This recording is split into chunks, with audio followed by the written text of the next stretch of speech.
Time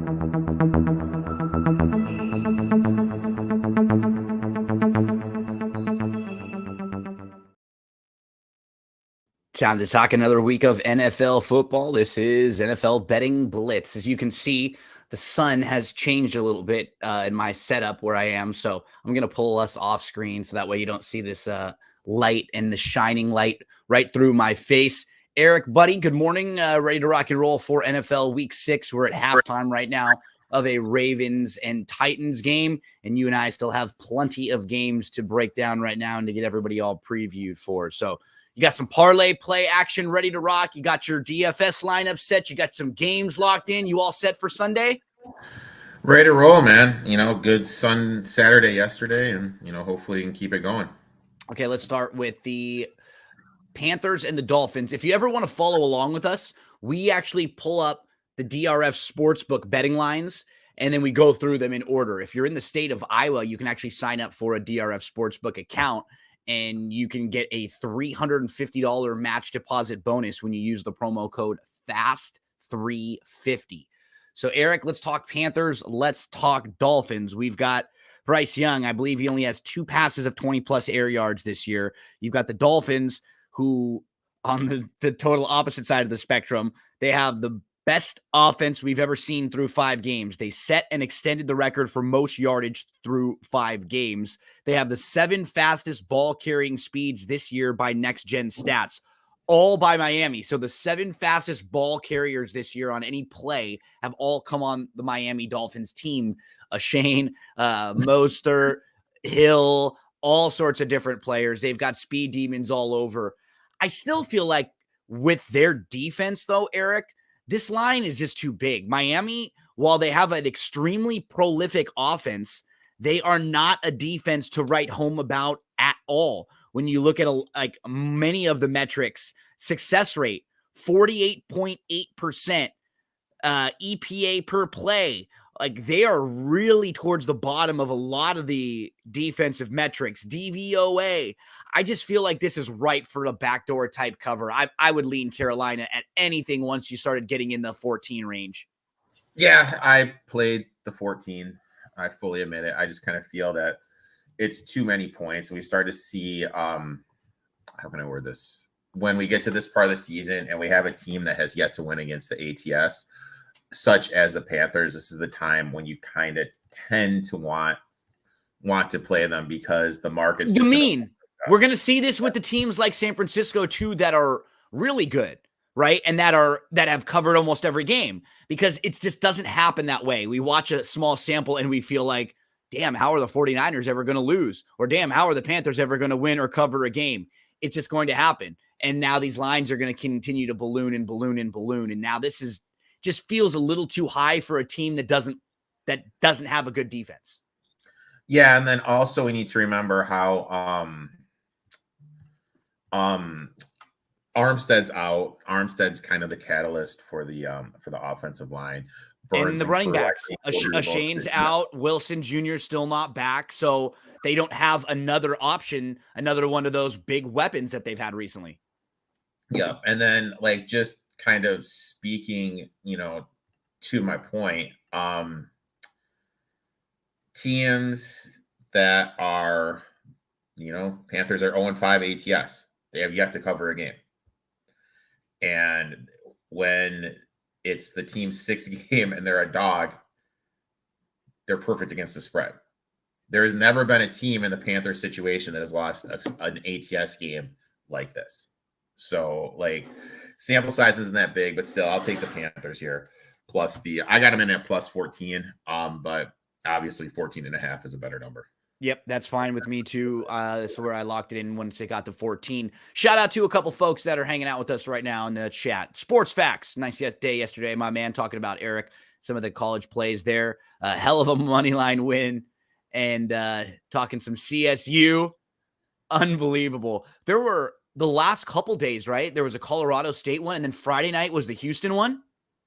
Well, it's kind of funny. I was on Houston +3, and they gave up that touchdown at 4th and 10. And you feel like you're done, right?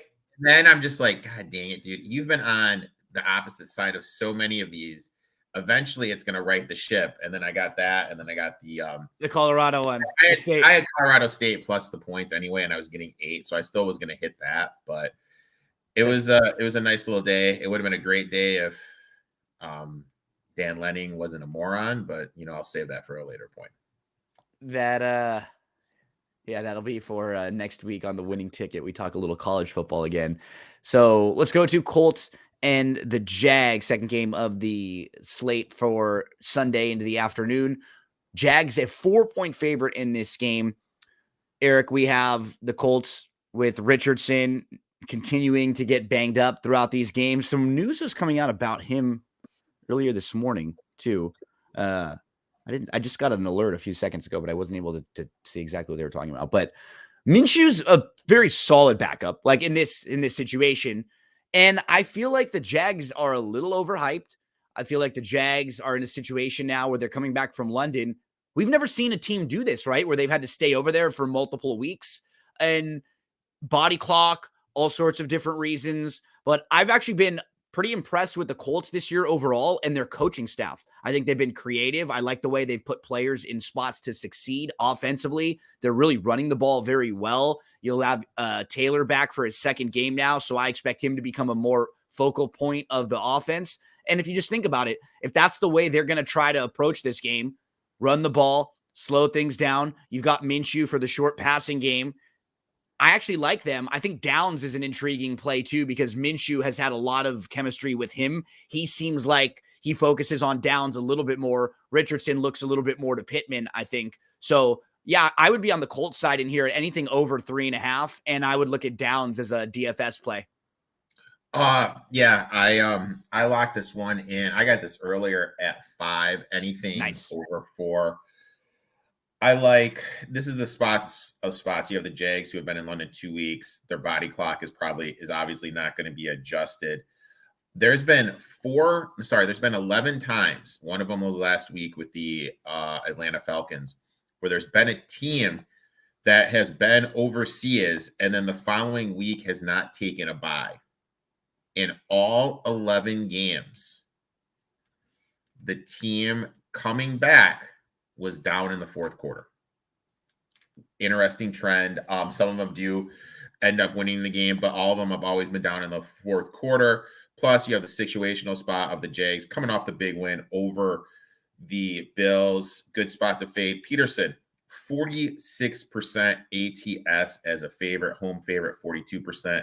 Lawrence is only 30% ATS as a favorite.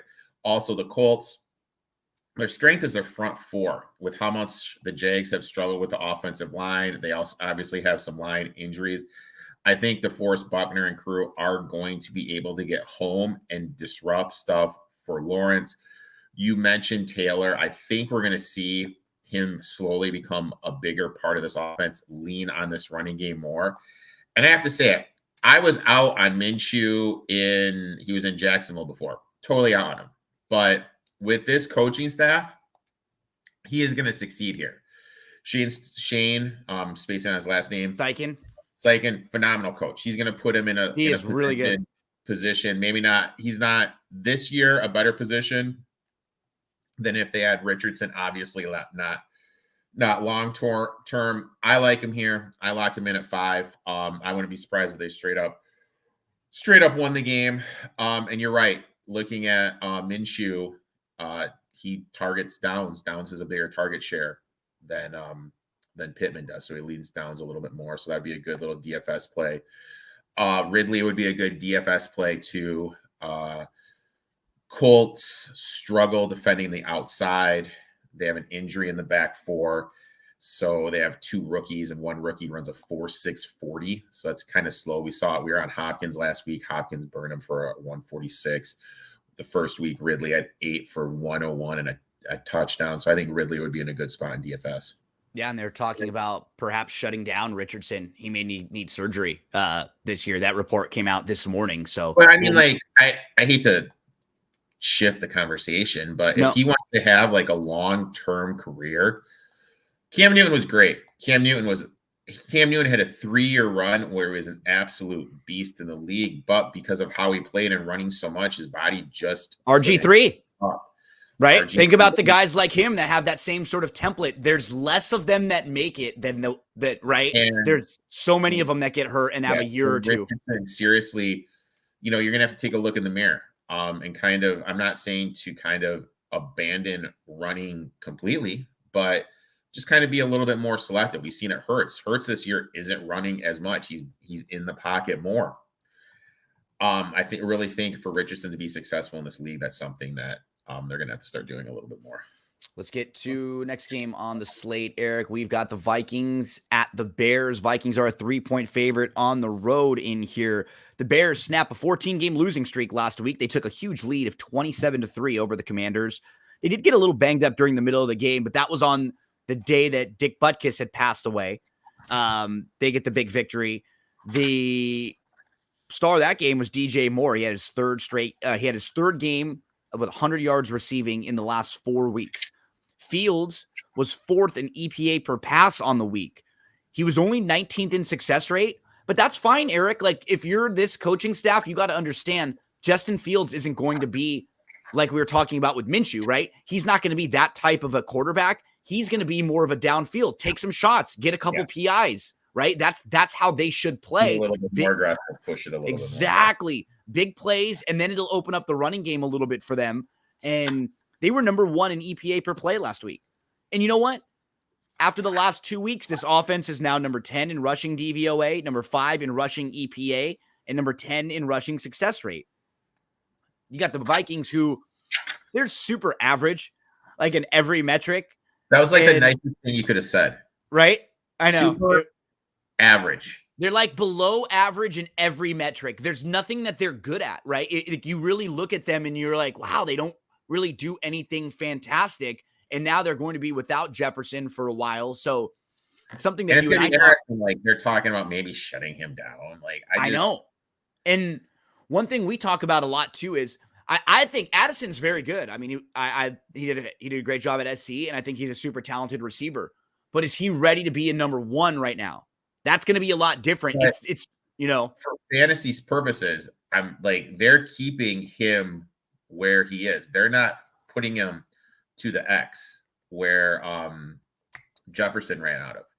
And this defense is miserable for the Bears, right?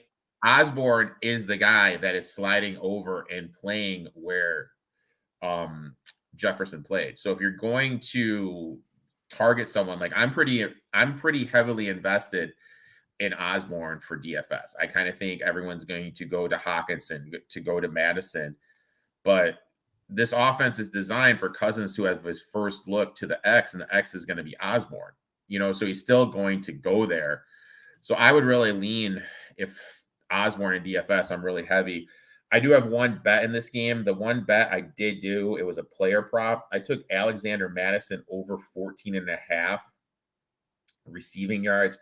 Bears give up the most yards receiving to opposing running backs, 66.2 yards per game with an 84% catch rate. Last week against the Commanders, Gibson and Brian Robinson both went over this game, both over this total.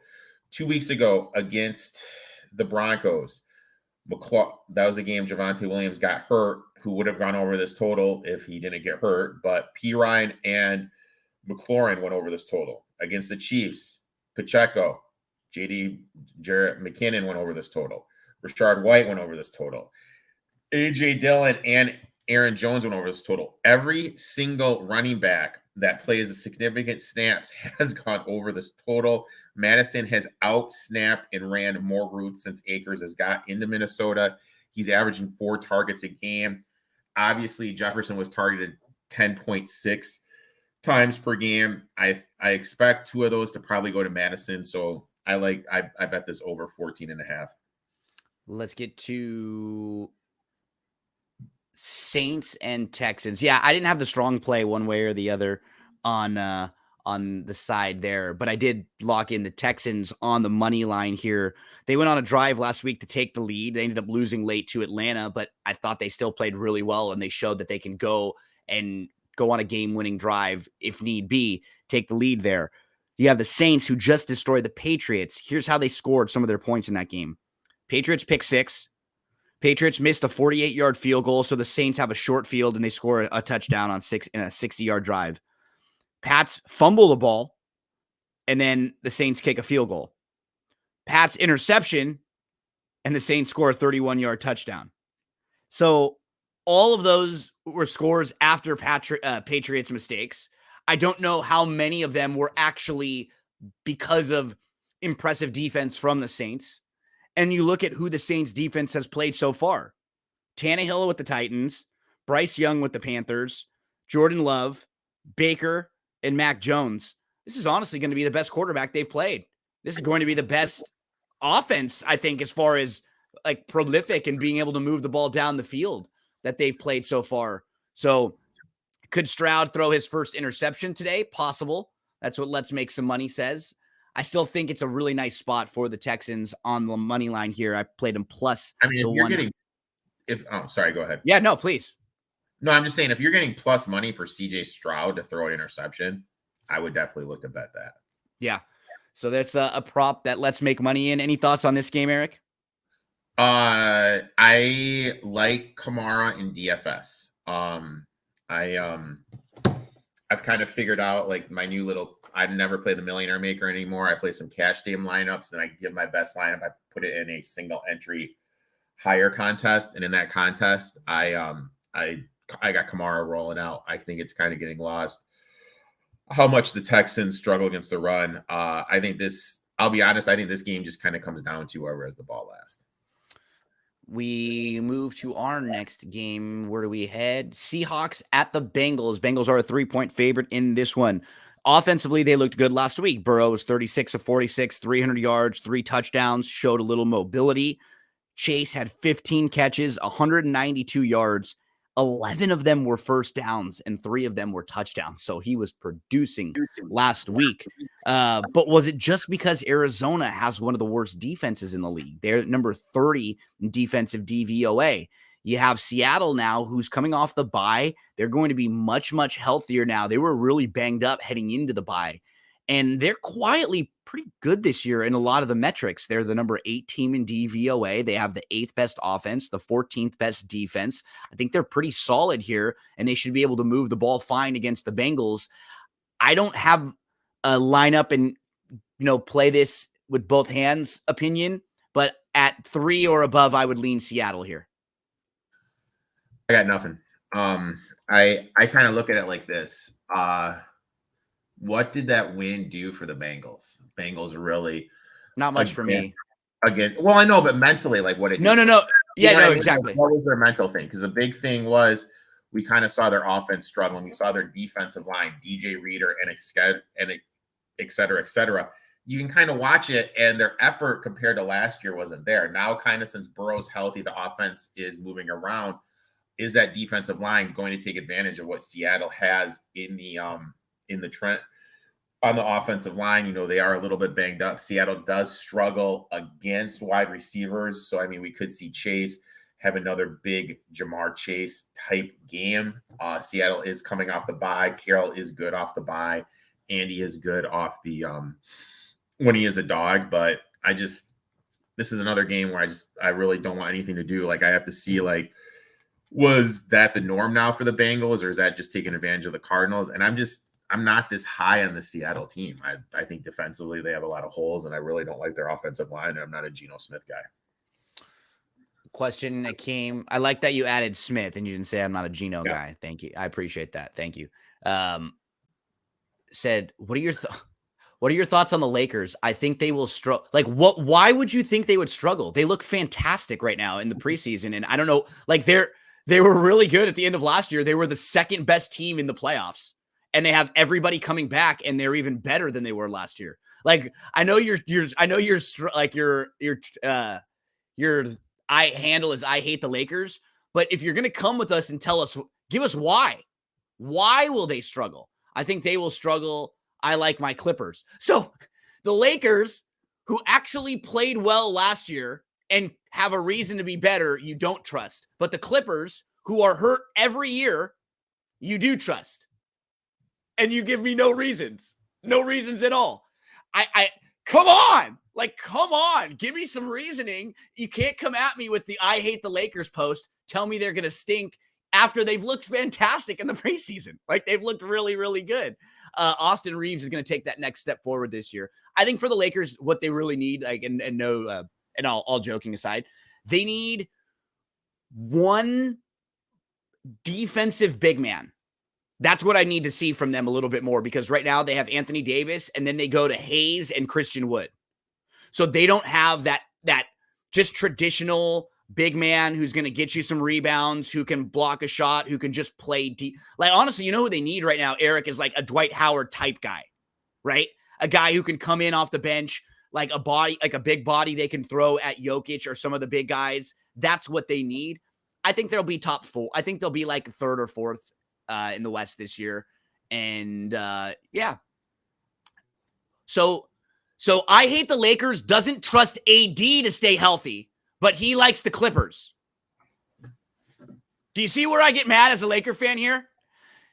You don't trust the guy who made it all the way through the playoffs last year, but you do trust Kawhi and Paul George. Get me out of here. I hate the Lakers. Get me out of here. I hate the Lakers. More film on Reeves. Reeves looked incredible in the Olympics and in the international stuff. So, Laker haters. Okay, Erik, I have tried to be a 49ers. One quick thing, though, is we saw it with Holiday and, oh my God, Middleton. They went over there after a deep run, and they did struggle a lot the following season just because they were tired. Yeah, I could see that is a lot of basketball. My only counter to that would be, I think when the guys get older and older, it's worse for them. I think for the younger guys, it could actually be really helpful, like for Austin. I think he leveled his game up quite a bit, just sort of playing against those better players. I could completely agree with you. Where I think it might hurt him could be later in the year. Like if he's struggling deep in the season, or if they have a big playoff run and Austin doesn't look like he has like legs. Actually, that happened a little bit last year for him too, in like the middle part of the playoffs. And I think it was their second series. Austin's legs were really, you could see they were really heavy. He wasn't getting much jump there. But yeah, I mean, what's nice about this team, even without Anthony Davis and LeBron having to play as many minutes, that's why they invested in Rui. You've got Reeves. You've got D'Angelo, who's looked really good. D'Angelo got a lot of crap for what happened in the playoffs. He's a very good regular season player. You know, things change a lot when the playoffs happen, but he's one of those guys that can really get you there.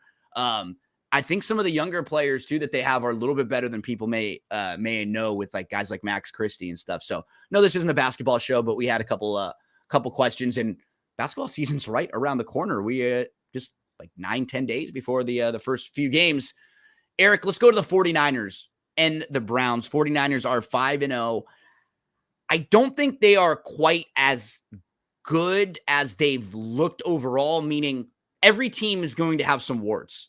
Are they one of the best teams in football? Absolutely. But I still think they're vulnerable in some spots. They just haven't run into a team or the types of teams yet that can attack them. On paper, Dallas should have been able to move the ball more on them, but Dallas's coaching, you just have a hard time trusting when they step up in class and have to play against other, tough teams and other good coaches.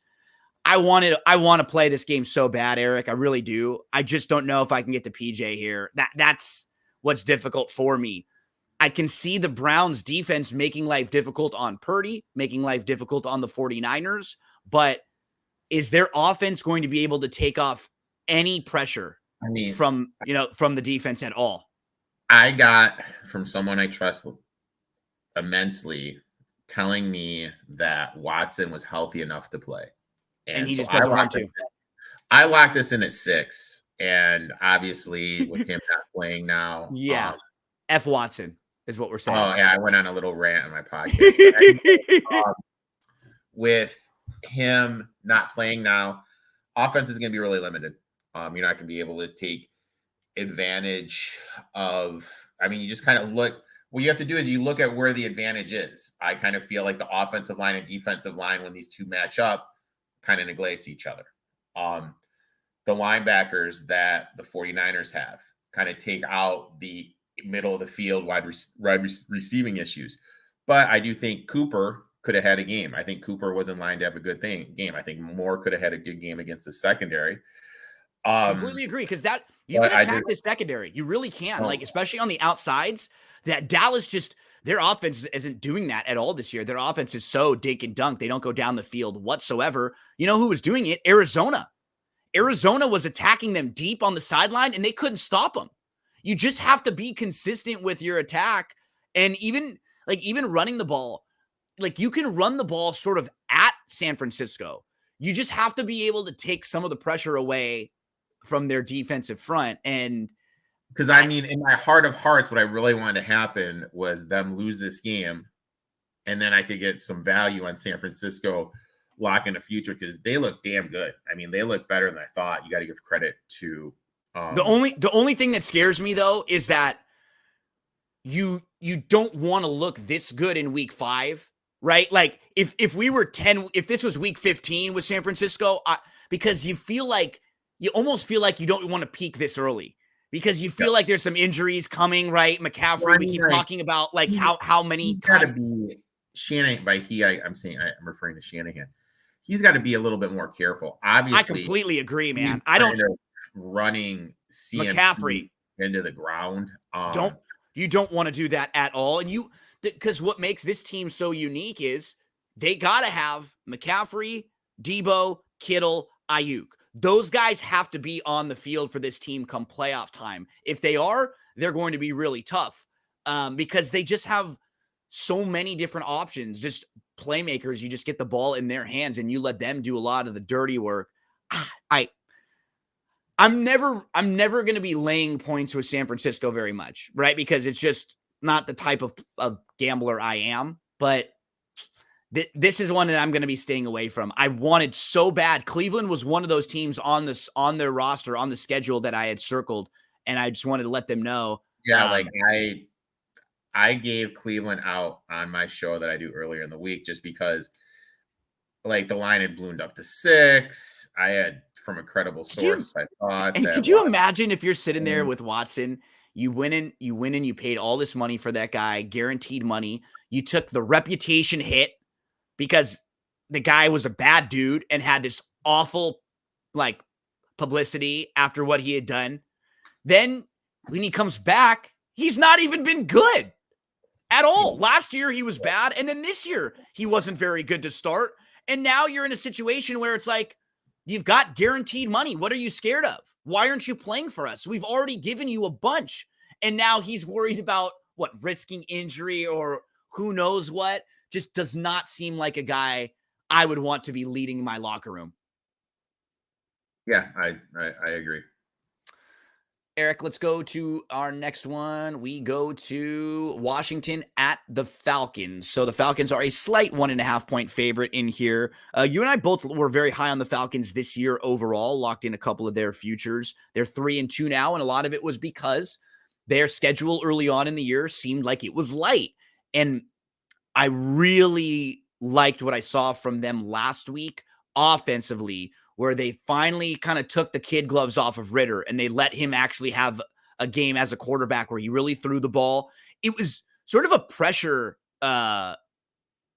moment for Ritter because there was a lot of talk about him getting benched, Erik. He had not been playing well for a couple week stretch. And this team is a team that can absolutely be a playoff team and absolutely can win their division, Atlanta. So you don't want to have the quarterback be the reason when you've got Bijan Robinson and Algier, a really good backfield, when you've got Drake London, when you've got Pitts and these really nice weapons. And now their defense is much, much improved. They're really good defending the run, is Atlanta. And I think it's a really nice spot for them. You know, the Commanders have a couple extra days. They got blown out on Thursday Night Football by the Bears.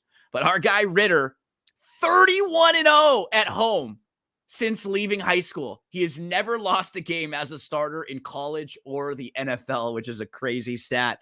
I think just in my power rankings and how I grade these two teams, I just have Atlanta a lot higher up than I do Washington. Overall, I think they're a better, more well-built team. And I think the coaching staff, I've been a little disappointed in some of Arthur Smith's stuff this year, like offensively scheme stuff, but I like them better than I do with Washington. So I actually locked this game in also, but I know you weren't quite as high on the Atlanta side. This one was just more of a stay away for you, right?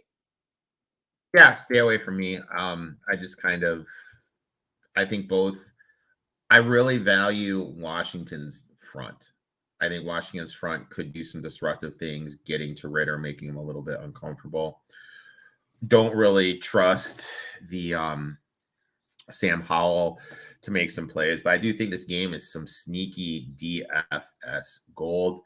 You mentioned DJ Moore earlier. Who did DJ Moore play when he had his 8 reception for 230 yards, 3 touchdowns? Played the Washington Commanders. And we have Drake London sitting at a robust $4,000 on some sites.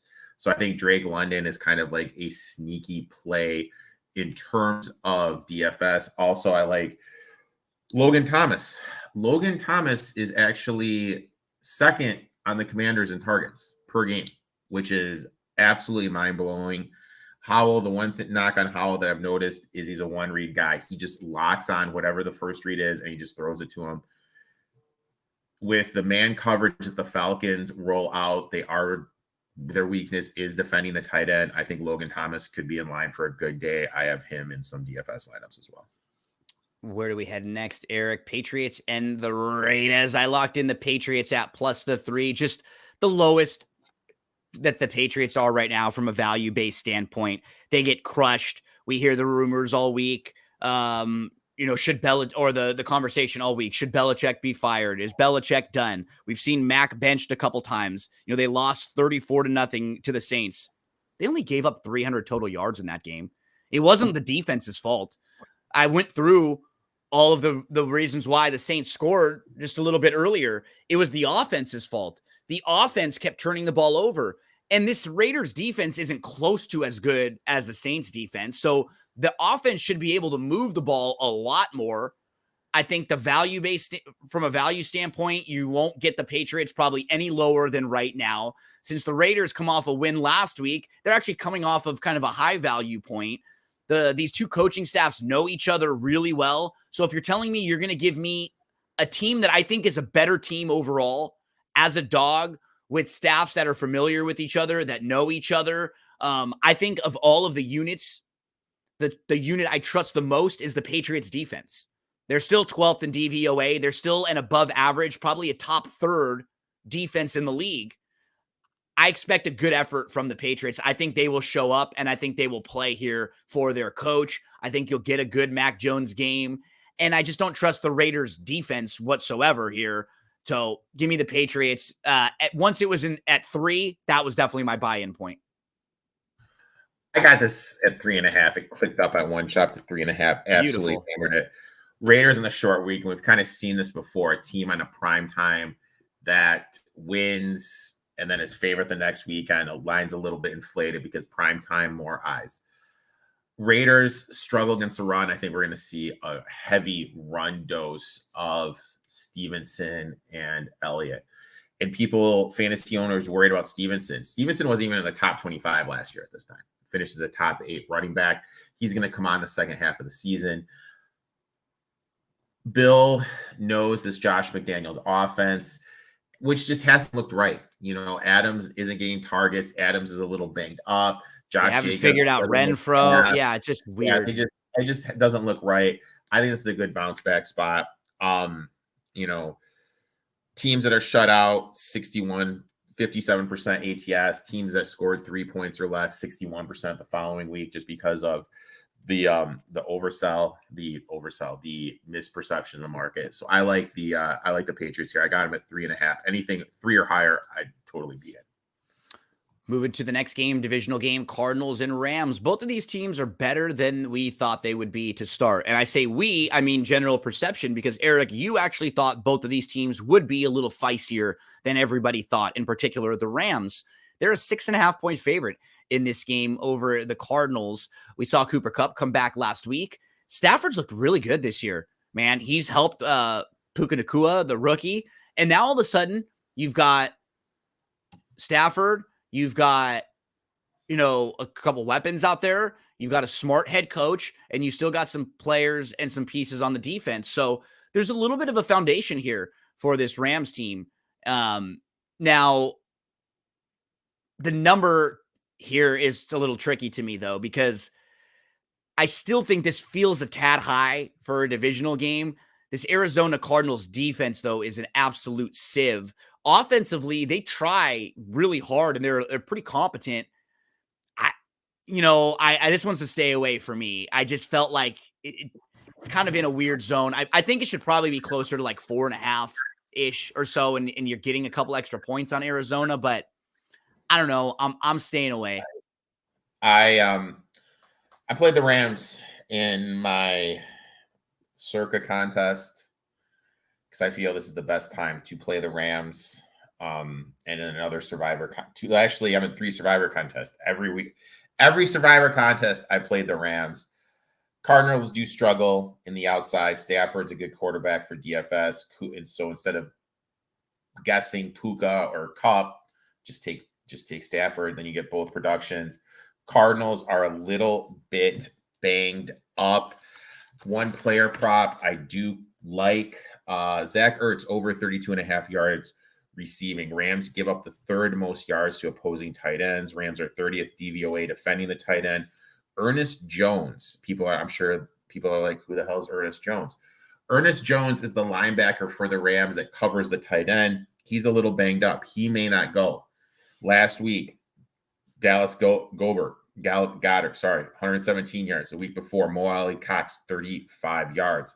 Ertz is second in the cards in targets with a 23% target share, averaging 6.8 targets a game. He has gone over this 2 of 5 games. With Connor being out, I expect Ertz to be a little bit more of a factor. Short passing stuff, right? Yeah. So Ertz over the 32.5 yards. Yeah, I saw the stuff with the pick 6 situation from yesterday. I always just, there was like wrong increments that were allowed to wager on a pick 6, and so everything got muddled. And it just all I will say is someone who's loves horse racing. I've worked in horse racing almost my whole life, and I'm a big fan of it, and I'll always be involved and play the races in some way, shape, or form. The tech, like, it just nothing surprises me. Nothing surprises me with that kind of stuff. The technology, the leadership, the way stuff is run, it is so poor. It's a lot like how baseball and kind of hockey are if you're a sports fan and you kind of know how the commissioners sort of run those leagues where they're just behind the times. They're not like you kind of look at the NBA versus and how like much more modern they are and how much more like player friendly they are. And horse racing is just so the opposite. Like the customers always seem to get screwed the most, and like nothing ever surprises me whatsoever. One other comment: don't hate me for my Clippers love. They are my team. Oh no, I don't hate you for your Clippers love. I just hate you for I don't hate you. I just hate that the angle that you gave for your reasoning. Your reasoning was that Anthony Davis wasn't going to stay healthy, but you thought the Clippers would. That was my only point. And I would agree with you, if the Clippers ever do stay healthy, they're a team that you don't want to run into in a playoff series. It's just, can you trust them to get to a 7-game series in April? I don't know. I got to see it. I've seen LeBron and AD get through tough series together and win a title. We've never seen that with this Clippers team. It's already been like 6 years, and I think they've won 2 conference final games since they made all the big trades for Kawhi and Paul George. I thought it was pretty cool. Like, there was a fan that was in the stands, and I feel like there's certain guys that get an unwanted flack for no reason. I kind of feel one of the guys that falls in that umbrella is Russell Westbrook. Sure. And this guy was wearing all these jerseys, and like Russ went out of his way to meet him. He was a kid. It was a pretty cool story. Russ does that like a lot like that. And you know what? There's a common perception of Russ, because if you don't know Russ, or if you kind of meet him in the wrong time, the wrong moment, for the Lakers for example, like the marriage between Russ and the Lakers was never good. It wasn't good when it started, but we could sense it wasn't going to be good when it started. It kind of felt different with the Clippers. Like the Clippers needed the type of player that Russ was, kind of needed a guy with a little bit of oomph they don't have a whole lot of alpha dog personalities in the locker room, right? Like Paul George and Kawhi are a little more passive. I think they needed a guy like Russ versus in the Lakers locker room. You already had LeBron and you already had ball handlers. Russ was a little bit extra. I think he's a little misunderstood, honestly. And I still think he's a bit underrated now. He went from being really overrated to kind of being underrated really quickly. Did Russ. He can still help you. You just don't want him to have the keys to the castle, right? That's the problem with him. Like, can you rein him in a little bit? Yeah. And then I misquoted 31.5. It was 31.5 for Zach Ertz. Real quick thing, like, now granted, my horse racing knowledge is minimal. I have not bet in a horse race since Del Mar in August, so I'm really far out of the game. But I will say this, I think a lot of the issues that horse racing has are going to keep being an issue until there's one governing body. Yeah, and there won't ever be. And there won't, and that's the problem. And they won't, that's like, things that will help, but the people just won't do it because it'll end up hurting their bottom dollar just a little bit. It's one of those things where, like, you need to invest in something that might be a little bit worse for your immediate bottom dollar, but better for your long-term growth and your long-term stability. And they won't do that ever. Like, everything has to be in the short term and the immediate gains. You can't show a whole bunch of losses. And so you're just never going to be able to put your correct foot forward, and that's what's frustrating with horse racing is every time it feels like they take a step forward, 2 steps back very, very quickly. And just a bummer for bettors when weird stuff happens a couple weeks out from the Breeders' Cup, because the Breeders' Cup is just a few weeks away right now. Eric, let's get to your Lions at the Bucks. The Lions right now are the number 3 team based on DVOA metrics. They look like one of the best teams in football. They look well balanced. They have the number 4 ranked defense, the number 3 ranked offense. They have good line play, both sides of the lines. Their quarterback has played very, very well. Their coaching staff, their offensive coordinator is one of the best in the league. Very, very creative. They showed last week, they ran that play, the same play that the 49ers ran to get the touchdown to Kittle for the tight end pass play. But the Lions ran it earlier in the day. Keep in mind, this is a Shanahan guy, disciple too. Like, he's got a lot of that in him. He's got a lot of that. So I thought this was one of the trickier reads to me because of what I'm saying, right? Because the Lions right now have become a really popular team. People have seen they're very good, and it's a wide open NFC. And, like, especially in the NFC North, they feel like they are hands down the team to beat there, that should win the division and should maybe even get a bye if they can, stack up wins in that division. But then you got to go on the road. You play a team here that's coming off a bye, that's been able to prepare for you. This is a tough spot for the Lions here. Yeah, I took the Bucks plus the 3.5. Goff outdoors is a favorite, 40% ATS. Goff struggles outside completion percentage down. Big injury for Detroit. Mosley out for the year with a ACL. Gardner Johnson already out with a torn pec. Now Brian Branch, it was announced on Friday, is out. This means Will Harris, who is one of the worst DBs in the NFL, will be defending the slot, lined up against Chris Godwin. Laporta, Schefter tweeted out a little while ago, looks like he's going to play, not going to be 100%. Amon-Ra St. Brown coming back from injury, no Gibbs. Lions have some offensive line issues. They're just a little bit more banged up. The Bucks, great pass catchers. I think they're going to be able to match up against the Lions, who have a struggle in the back four. The back four is banged up. And when you're relying on replacement level players against Mike Evans, Chris Godwin, you can exploit that. Baker Mayfield has looked better. He came out and he said, look, Sean McVay was the first person ever to look me in the eyes and say, this is why I suck. And he said, I really needed that. That's great. That's great, right? you have seen him get better. He doesn't force throws. He throws stuff away. Just kind of is maturing as a quarterback later on in his career because of that time he had with Sean McVay. I'm not saying the Bucs will win the game, but seeing this plus 3.5, I got it 3.5. Even at 3, I'd still play it. Here's why you suck. Just like I just love that conversation being had. Baker, you suck, man. You're trying to throw on the run. You're trying to do. I thought that would be great. This is hilarious. Too. I don't even get me started on this one. Let's make some money. I've worked on TV networks. I've been in control rooms where like you can call certain tracks and just ask them, hey, look, can you guys hold your race for 2 minutes? Because then we'll put it on our TV and we'll give it a bunch of coverage and you'll make a bunch more money.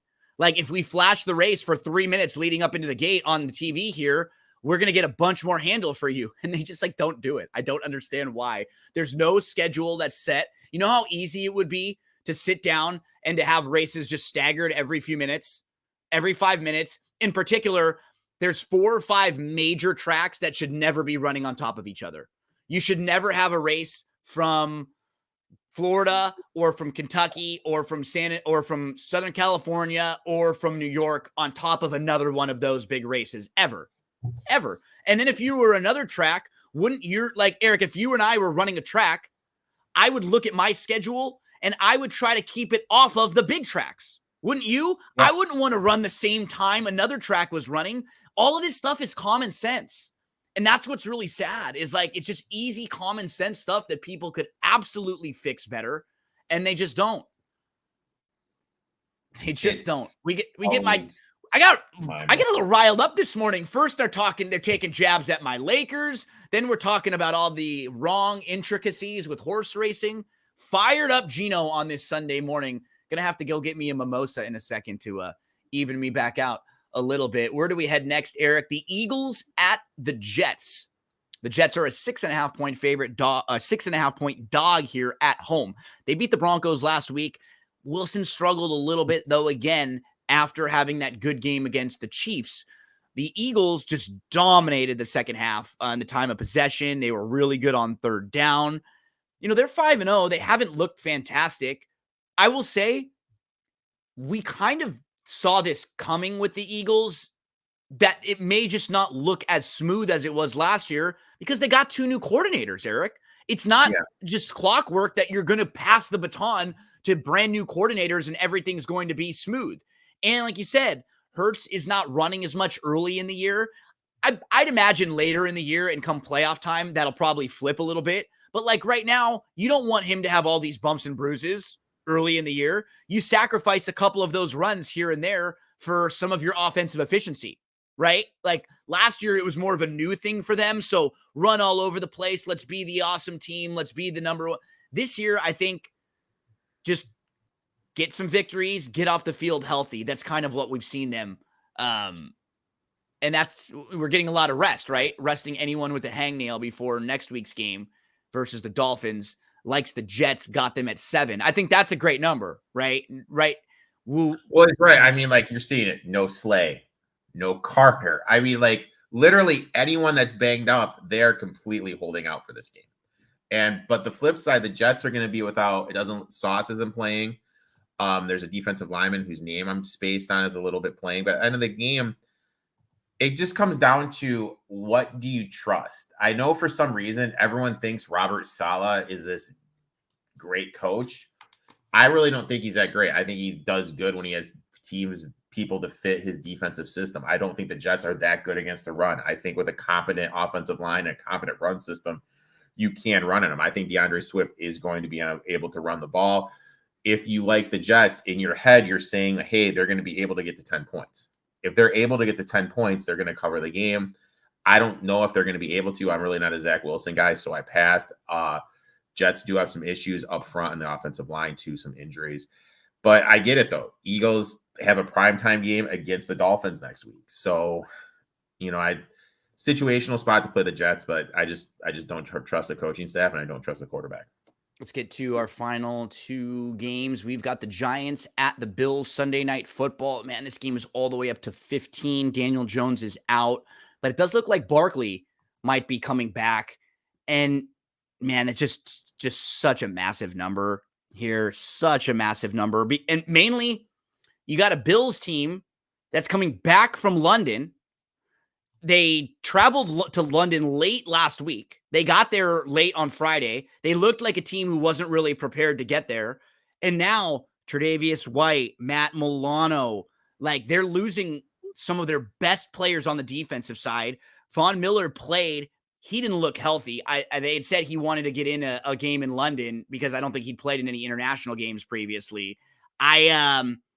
Yeah, this just feels like a fantastic spot to fade the Bills with all their injuries. And the Giants are one of those teams that you're talking about. Like, you're going to get to a point where they're going to start covering games. Like, they're not going to go 0-4 or 1-4 or 2-4 on the year ATS. So these lines and these spreads are going to be ballooned up to the point where they're going to start covering games. And this feels like a spot where it's just way too many points. Oh, yeah, way too many points. It goes back to my thing I mentioned a little bit earlier with teams coming back, not taking the bye. All 11 have been down in the fourth quarter on a spread that is over 2 tutties. How can you not? You know what I mean? I know. How can you not take them? Tyrod Taylor is a capable backup. Giants, another team. They have not covered ATS. This is another one of those situations where no one in this spot before has not covered. And now you're getting over 2 touchdowns against the Bills team. We saw the Bills defense. Back four, insanely depleted because of injury, and that was one of their weaknesses. Jaguars struggled moving the ball until Milano went out. Once Milano went out, they were able to move the ball. Look, I locked him in at 14. So you like the 15, sure. Yeah, I like it even more. So we go to Monday Night Football, final game of the week. We've got the Cowboys and we've got the Chargers. The Chargers are a dog at home. I played this one a couple days ago on the money line, and it's moving towards the Chargers now. I think I had it at plus 115 on the Chargers side. I look at this game, Eric. You've got a Cowboys team who I don't really know how good they are. They've beat up on some bad teams. Their offense, honestly, is not very good. Their offense is like super pedestrian. They're really, I don't really like the West Coast stuff. They don't take a whole ton of deep shots down the field. It's just short stuff all over the place. Defensively, they're even a little depleted right now with some injuries. They're kind of like a bully. They beat up on the teams that they're a lot better than. And then anytime they got to step up in class, I worry about them. So they got their asses kicked against the 49ers last week. They got to figure some things out. And they traveled from San Francisco back to Dallas and then back to California again, while the Chargers are just sitting here chilling off their bye, focused on Dallas, preparing for Dallas for the last couple weeks. I will say this place is going to be a lot of Cowboys fans. So the Cowboys fans will be like 75%. It'll feel more like a Cowboys home game than it will a Chargers game. I don't think that matters really all that much. Like I'm not playing that into my analysis of the game a whole ton. I don't know why Dallas is favored. Like, I think this game should be flipped. It should be like the Chargers as a slight favorite at home. Maybe not the full 3, but like this should be like Chargers -1, Chargers -2. I really feel like we're getting 3 or 4 points the wrong way in this game, Eric. Yeah, I don't really know what's up with this line. I took the Chargers here. I found them at plus 2.5. Anything like at this point, I play the money line. Dak doesn't look that good. He's what's the word? Had his wings chopped off, so to speak. You know what I mean? He doesn't look as free as he does. Well, it's a total reaction to what happened last year, where he turned the ball over so much, right? Because last year he led the league in interceptions. Like he had more freedom though last year. 100%. It was like they overcompensated and they overcorrected too much the other way. You know, it's funny. It's almost exactly like what Brandon Staley did as a head coach. Remember in his first year, he was all like, go for it on fourth down. And then last year, he flipped the other way and he did the opposite. Dak's kind of been that way the last 2 years. 2 years ago last year with Kellen Moore, they were such more of a down the field offense, but because Dak turned the ball over, I think it got inside of his head that I can't do that. We've got a good defense. I've got to be a guy who's like more of a game manager. The problem is there are some games where you do have to let loose, where you do have to take off the shackles and go. Man, I've been really disappointed with him overall this year, and I completely agree with you. I'm looking at and the funny thing is like in the McCarthy offense, it should be more of a passing down. So McCarthy is taking what made him a good play caller, a good coach in Green Bay, and now he's not using it in Dallas. And then when you kind of look at the move they made, bring in Brandon Cooks, you have Michael Gallup, you have CeeDee Lamb, you have all these wide receivers that can stretch the field, and now you're not stretching the field. Dak is graded so far this year in his 5 games. He grades as quarterback 24 on Pro Football Focus.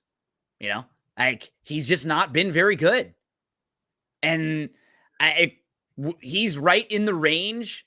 He's behind Justin Fields, Jimmy Garoppolo, Gardner Minshew, Joe Burrow. Joe Burrow hasn't even been good. And all of them, he's behind Deshaun Watson this year in quarterback grade. He's like right next to Derek Carr, Sam Howell, and Jameis and Josh Dobbs. Like he's right in that range. He's just not been a very good quarterback, and and the system isn't good either. So he's not been playing his best, and the system's been terrible. We're both on the Chargers in here. Eric, I've got a parlay that I've locked in for today. I want to talk to you a little bit about that as I pull up our screen for parlay play.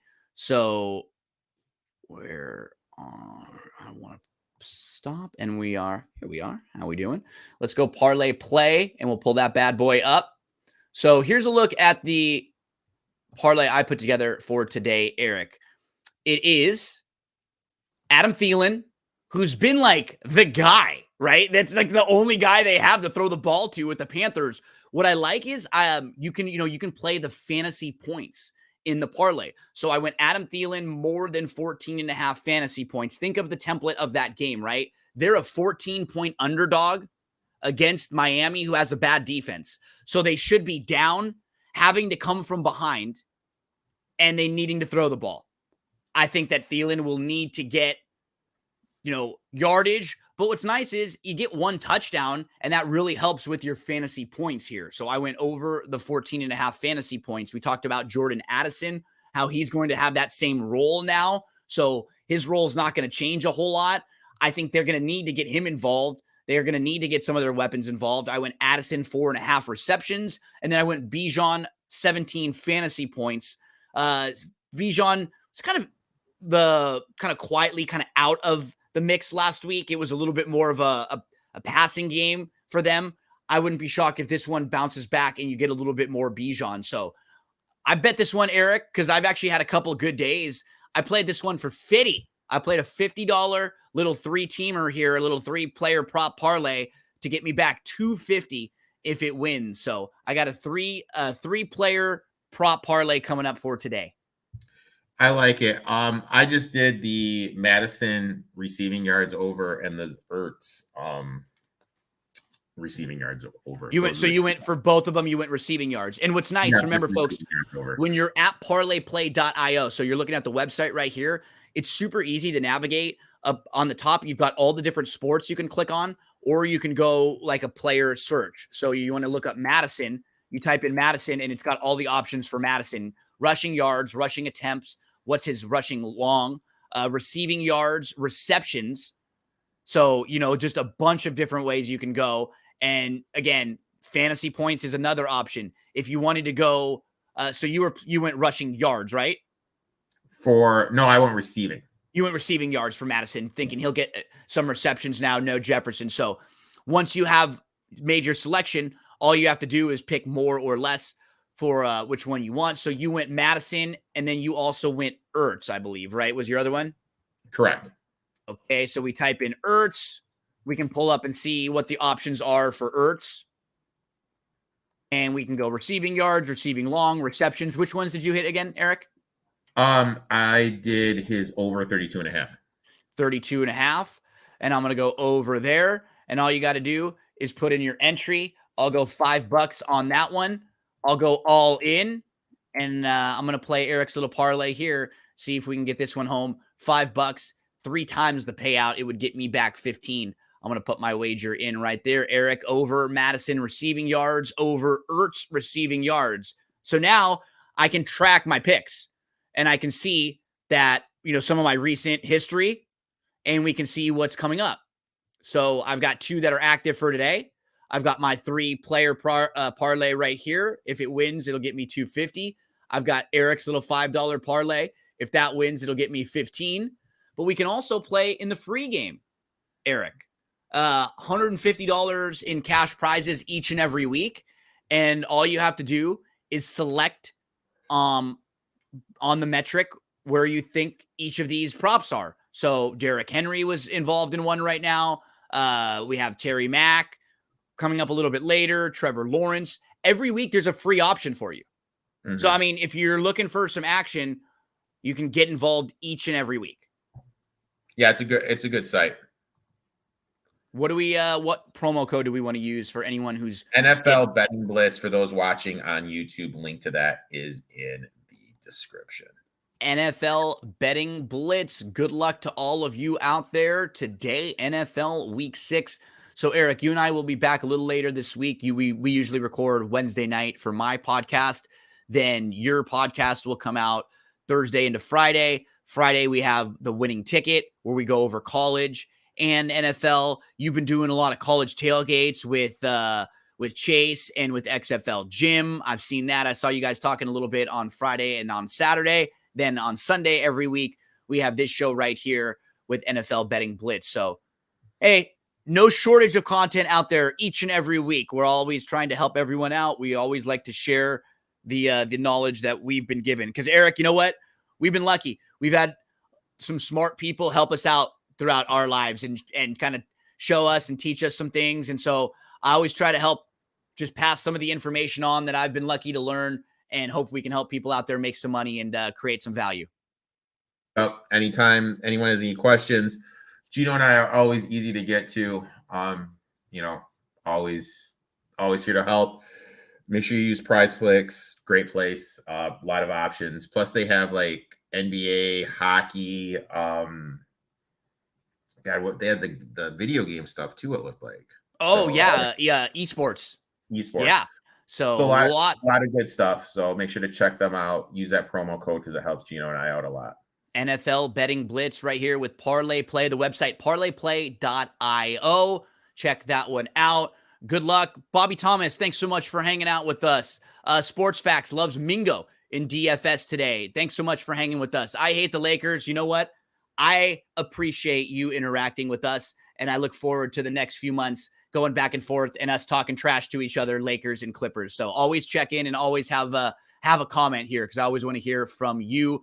Let's Make Some Money was talking about everything that happened with the horse races over the last few days and the wagers there. So thanks so much, guys and gals out there, for being part of the chat. We love hearing from you, and we wish you all the best of luck on this Sunday.